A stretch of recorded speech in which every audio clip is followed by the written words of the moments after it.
नमस्कार। हालै संवैधानिक परिषदको सिफारिसमा सर्वोच्च अदालतको प्रधान न्यायाधीशका रूपमा डाक्टर मनोज कुमार शर्माको सिफारिस सँगसँगै विभिन्न व्यक्तित्व, कानुन व्यवसायी लगायत आम नागरिकबाट विभिन्न तरिकाले तर्क वितर्क, बहस पैरवी एवं व्याख्या हुँदै गरेको वर्तमान सन्दर्भमा प्रधान न्यायाधीशको सिफारिसको उपयुक्तताका अवस्था, निजभन्दा वरिष्ठतम न्यायाधीशहरूको योग्यता अयोग्यताका प्रश्नहरू र डाक्टर मनोज कुमार शर्माको नियुक्ति सँगसँगै राज्य र जनतालाई हुन सक्ने फाइदा सम्बन्धमा प्रस्तुत भिडियो तयार गरिएको छ। भिडियो हेरेर सुनेर प्रतिक्रिया दिनुहुन अनुरोध समेत गरिन्छ।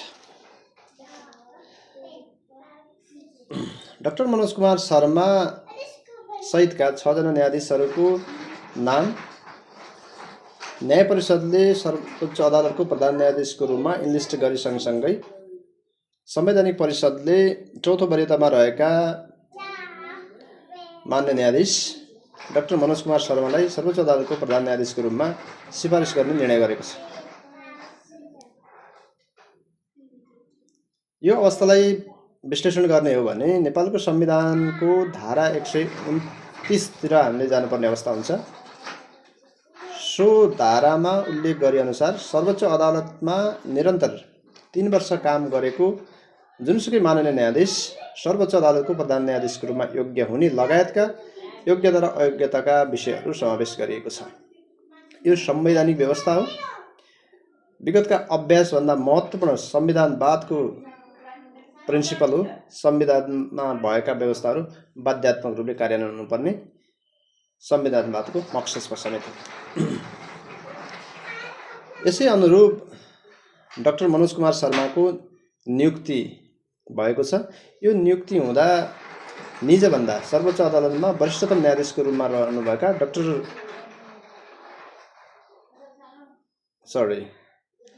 सपना प्रधान मल्ल लगायतका माननीय न्यायाधीशहरू अयोग्य भएको कारणले सिफारिसमा नपरेका हुन् त भन्ने प्रश्न समेत उठेको देखिन्छ। यो कदापि होइन। सर्वोच्च अदालतमा रहनुभएका सपना प्रधान मल्ल लगायतका मान्य न्यायाधीशज्यूहरूले नेपालको न्यायिक प्रणाली, कानुन, संविधानवाद, कानुनको शासन,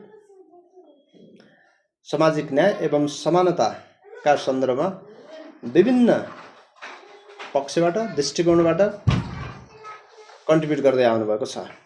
उहाँको कन्ट्रिब्युसनलाई सदा सर्वदा न्यायिक इतिहासमा सम्झिरहने अवस्था समेत छ। तथापि डाक्टर मनोज कुमार शर्माले किन संवैधानिक परिषदको सिफारिसमा परे त भन्ने सन्दर्भमा 2-3 वटा कानुनी र व्यावहारिक लजिकहरू समेतले यहाँ प्रस्तुत गरिएको छ। नम्बर 1,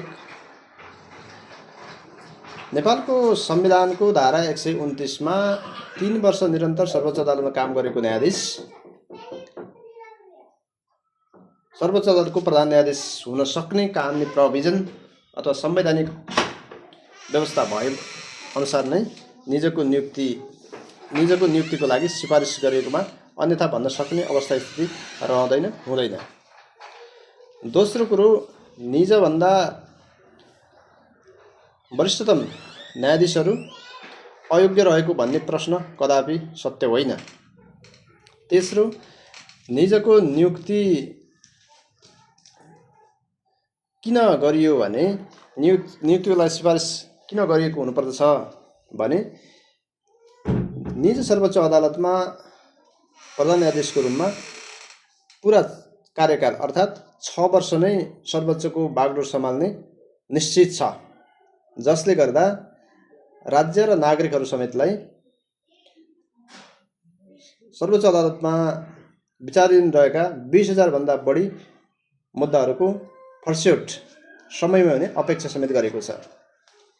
अर्को विषयवस्तु, विगत 5 वर्षको न्यायिक इतिहास अथवा फैसलाको क्रमलाई हेर्ने हो भने निज सबैभन्दा बढी फैसला गर्ने न्यायाधीशको रूपमा समेत रहनु भएको छ। साथै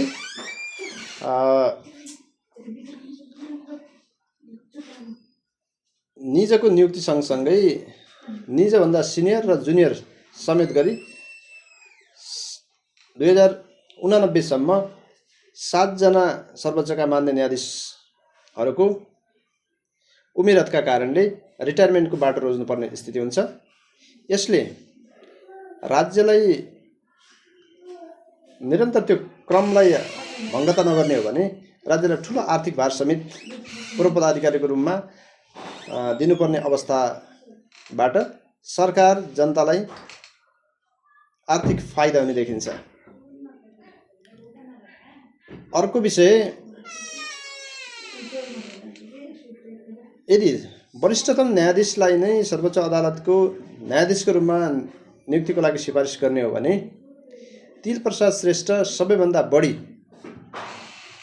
समयसम्म 2044 सालदेखि न्याय सेवामा कार्यरत रहेको देखिन्छ। तथापि उहाँलाई उच्च अदालत र सर्वोच्च अदालतमा न्यायाधीशको रूपमा नियुक्ति गर्न केही अवरोध केही अल्झनहरू नल्याइएका भने कदापि होइनन्। तथापि निज तिलप्रसाद श्रेष्ठको कार्यकाल